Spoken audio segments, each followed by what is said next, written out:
शैतानिर्रजीम बिस्मिल्लाहिर्रहमानिर्रहीम अस्सलाम वालेकुम। मैं सरफराज अहमद में आपकी खिदमत में हाज़िर हूँ और आज का हमारा लेक्चर है मोटिवेशन के हवाले से, जिसमें मोटिवेशन के जो फंक्शंस हैं, मोटिवेशनल कॉन्सेप्ट्स वगैरह और उसके अलावा इसकी जो थेरीज़ हैं उनके हवाले से डिस्कस करेंगे और इसमें बहुत सारी जो इंपॉर्टेंट टर्म्स यूज़ हुई हैं उनके हवाले से डिस्कस करेंगे। तो आइए आज के लेक्चर का आगाज़ करते हैं।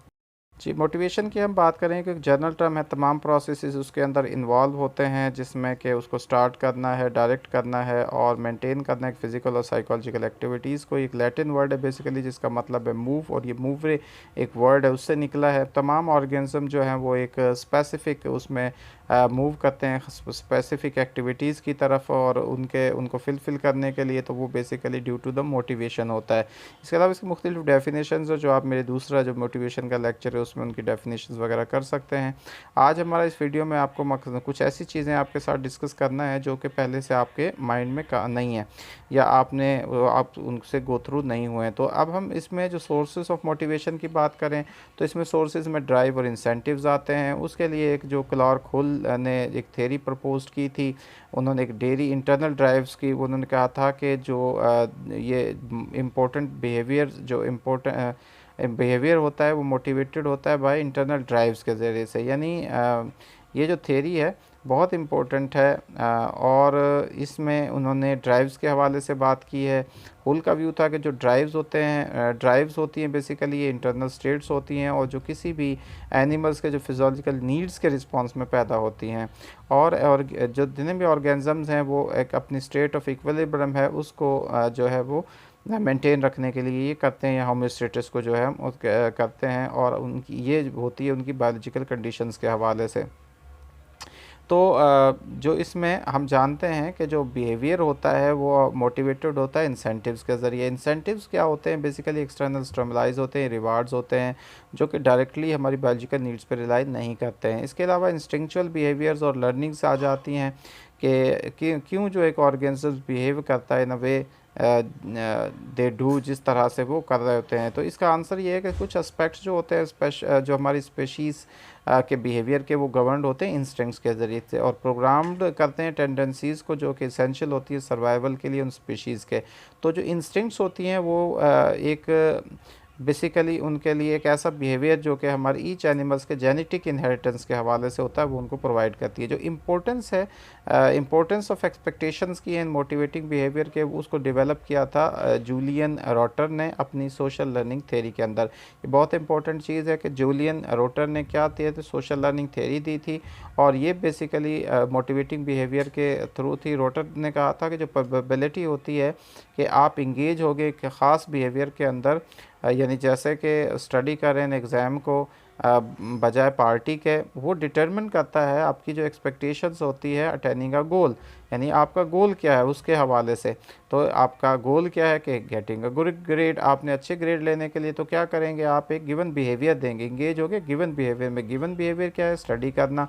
और अटेनिंग अ गोल क्या है कि अच्छे ग्रेड लेना। तो ये फॉलो करता है एक्टिविटीज़ को और जो एक पर्सनल वैल्यूज़ होती हैं गोल की। इसके अलावा हम फ्रिट्स हाइडर जो था उसने आउटलाइन किया था कि क्यों जो हमारी एक्सपेक्टेशन होती हैं वो रिलेट करती है हमारी इंटरनल और एक्सटर्नल फोर्सेस ऑफ मोटिवेशन के साथ। तो हाइडर जो उसने पोस्टुलेट किया था कि जो आउटकम होती है हमारे बिहेवियर की, जैसे कि एक जो पोर ग्रेड होते हैं फॉर एग्जांपल, वो एट्रीब्यूट करते हैं हमारी जो डिस्पोजिशनल फोर्सेस होती हैं, जैसे कि लैक ऑफ एफर्ट और इनसफिशेंट इंटेलिजेंस, यानी हमने उसके लिए एफर्ट ही नहीं की वो सारा। और इसके अलावा सिचुएशनल फोर्सेस होती हैं जैसे कि अनफेयर टेस्ट और बाइस टीचर्स वगैरह होते हैं, तो ये उस पर बेस कर रही होती है। इसमें एक और इम्पोर्टेंट चीज़ जो है वो हायरार्की ऑफ नीड्स के हवाले से है। तो मैस्लो का व्यू था कि जो बेसिक ह्यूमन जो मोटिव्स होते हैं एक हायरार्की से आते हैं, हायरार्की के ज़रिए, और ये जो नीड्स होती है हर लेवल पर हायरार्की में उसको लाजमी तौर पर सेटिस्फाई करना चाहिए नेक्स्ट लेवल पे जाने के लिए। इसमें ये जो नीड्स होती हैं वो प्रोग्रेस करती हैं बेसिक बायोलॉजिकल नीड से जो सेल्फ एक्चुअलाइजेशन की तरफ। अब यहाँ पर आता है कि ये जो नीड्स होती हैं ये कहाँ पे बिलोंग करती हैं, और ये अटैचमेंट्स और एक्सपीरियंस लव जो है कि मैस्लो की हायरार्की में किस तरह से फिट आता है। तो मैस्लो का जो व्यू था बेसिकली वो ये था कि जो नीड होती है ईच लेवल की, वो हायरार्की में उसको लाजमी तौर पर सेटिस्फाई होना चाहिए, तब नेक्स्ट जाया जाता है। तो नीड्स होती हैं उनको अरेंज किया जाता है एक सीक्वेंस में, जिसमें प्रिमिटिव से एडवांस की तरफ, और बिफोर द नेक्स्ट लेवल जो है उसको अचीव जो है, यानी पहले पहले लेवल को अचीव किया जाएगा, फिर नेक्स्ट पे जाया जाएगा। बॉटम में इसमें जो हायरार्की आती है वो बेसिक बायोलॉजिकल नीड्स की आती है, जैसे कि हंगर और थ्रस्ट है। अब वो कहता है they must meet before any other need can gain to operate. इसके बाद पहले जब हमारी फिजियोलॉजिकल नीड्स होगी तो फिर आगे चला जाएगा। जब बायोलॉजिकल नीड जो है वो जो उनकी प्रेसिंग होती हैं, तो अदर नीड जो होती हैं वो होल्ड पे हो जाती हैं और जो है अनलाइकली इन्फ्लुएंस करती है हमारे एक्शंस को। जब ये रीज़नेबली वेल सेटिस्फाई हो जाती हैं तो फिर नीड आती है नेक्स्ट लेवल की, जिसको सेफ्टी नीड कहते हैं, वो मोटिवेट हमें करती है।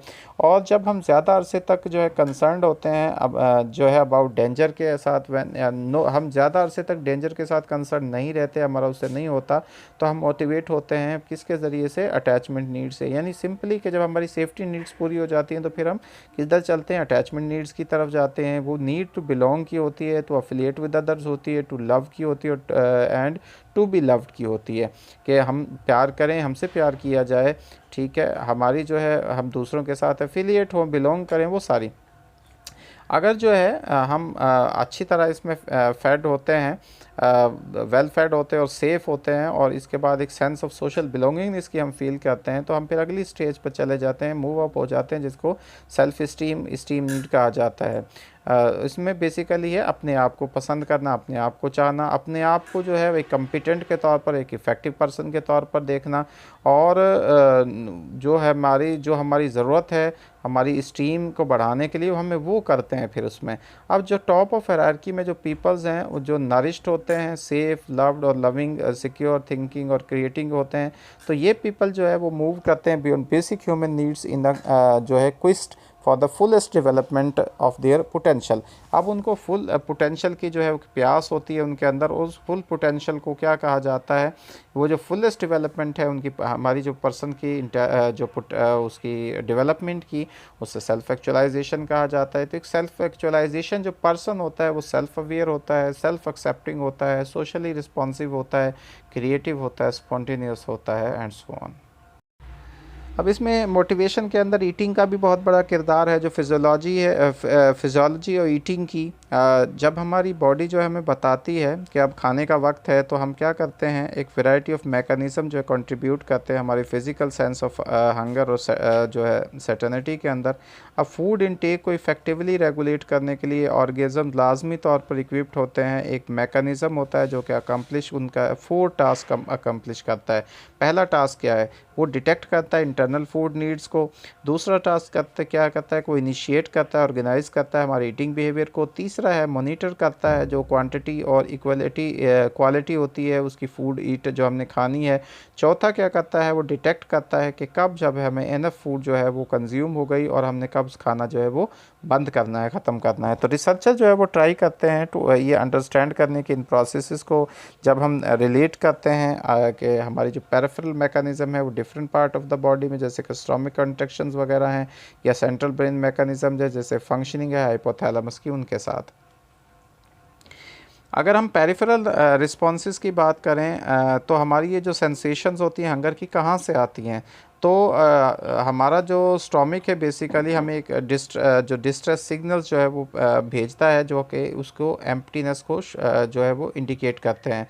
तो एक पायनियरिंग फिजियोलॉजिस्ट थे जिसको वॉल्टर कैनन जिसका कहा जाता है, उनका बिलीव था कि जो गैस्ट्रिक एक्टिविटी होती है किसी भी एम्प्टी स्टोमिक के अंदर, वो बेसिकली सोल बेस होती है हंगर के लिए। अब उसने अपनी इस हाइपोथेसिस को टेस्ट करने के लिए कैनन ने क्या किया, उसने इंटरप्रेट किया, एक स्टूडेंट जो थे एल वॉशबर्न थे, उनको ट्रेंड किया अपने तौर पर, और उनको एक जो है अनइन्फ्लेटेड जो बैलून था वो उसने निगलवाया, उसके अंदर जो है वो उसने अपने मैदे के अंदर ले गया, और उसको रबर ट्यूब के साथ वो बेसिकली अटैच था। दूसरी तरफ जो था ट्यूब के उन्होंने एक डिवाइस अटैच कर दी जो कि रिकॉर्ड कर रही थी चेंजेस को ईयर प्रेशर के। तो कैनन ने क्या किया कि उसने फिर उसको इन्फ्लेंट किया उस बैलून को उसके स्टोमिक के अंदर। जैसे जैसे जो स्टूडेंट का स्टोमिक जो है वो कंट्रैक्ट कर रहा था, वो ईयर जो थी वो एक्सपेल कर रही थी उनके बैलून से और एक्टिवेट करती थी, रिकॉर्डिंग डिवाइस जो है वो एक्टिवेटेड जो उसको कर दिया गया था, वो उसको फंक्शन को कैच कर रही थी, उनको अंडरस्टैंड करते। रिपोर्ट जो थी वॉशबर्न्स की हंगर के जो पैंग्स थे वो कोरिलेट करते थे विद द पीरियड, जब उसमें जो रिकॉर्ड शोज करता है कि जो उसका स्टोमिक था वो सीवियरली जो है कॉन्ट्रैक्ट हुआ। तो कैनन ने का जो थॉट था कि उसने ये प्रूव किया कि जो स्टोमिक क्रैम्प्स होते हैं वो रिस्पॉन्सिबल होते हैं हंगर के लिए, कि जो स्टोमिक के अंदर जो क्रैम्प्स पड़ते हैं तो वो हंगर को, उसकी वजह से इंसान जो हंगर को फील करता है। इसमें जो सेंट्रल रिस्पॉन्स की हम बात करें, जो अक्सर केसेस में होता है कि सिंपल जो थेरीज़ हैं ब्रेन सेंटर्स के हवाले से, जो इनिशिएशन और सीजेशन ऑफ द ईटिंग जो है हमें मोर कम्प्लेक्स थेरीज़ प्रोवाइड करती हैं। जो अर्लीस्ट थेरीज़ थी ब्रेन कंट्रोल की ईटिंग के हवाले से, वो तकरीबन जो लेटरल हाइपोथैलेमस LH जिसको कहा जाता है उसके ऑब्जर्वेशन पे बनाई गई थी।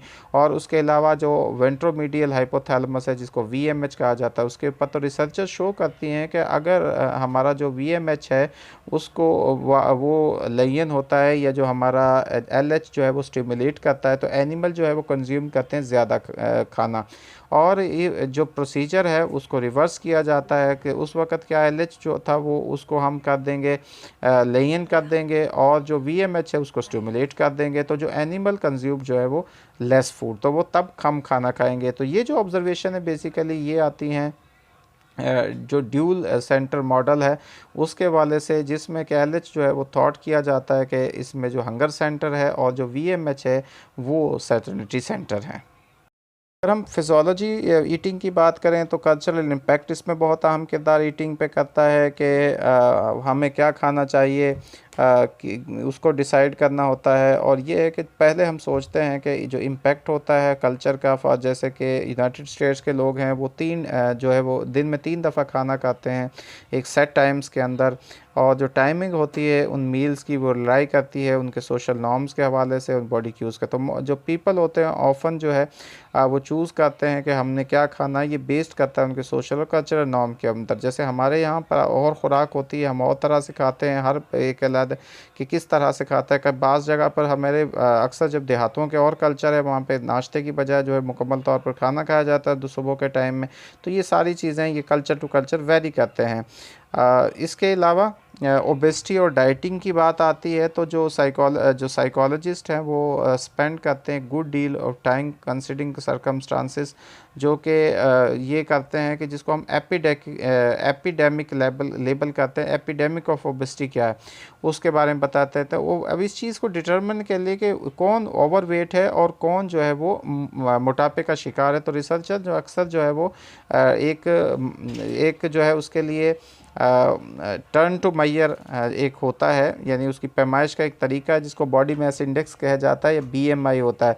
तो BMI को कैलकुलेट करने के लिए क्या किया जाता है कि एक जो इंडिविजुअल्स का वेट होता है जो किलोग्राम्स में होता है उसको डिवाइड किया जाता है उसके square of height in meters के साथ। फॉर एग्जांपल अगर किसी का 154 पाउंड या 154 पाउंड्स वेट है और उसका जो हाइट है वो 5'7" है, तो उसका जो BMI होगा वो 24.2, यानी 154 जो था पाउंड जो है उसको हम क्या करेंगे, डिवाइड करेंगे 69.8 किलोग्राम्स के साथ, यानी जो 154 है बेसिकली वो 69.8 किलोग्राम है, और उसकी जो हाइट है 1.7 यानी 5.7 फीट जो है वो 1.7 मीटर्स है। तो क्या किया जाएगा, 69.8 को हम तकसीम करेंगे ओवर 1.70 और उसको 2 से ज़रब दे तो ये हमारे पास आ जाता है हमारा 24.2, ये उसका BMI बेसिकली आ जाता है।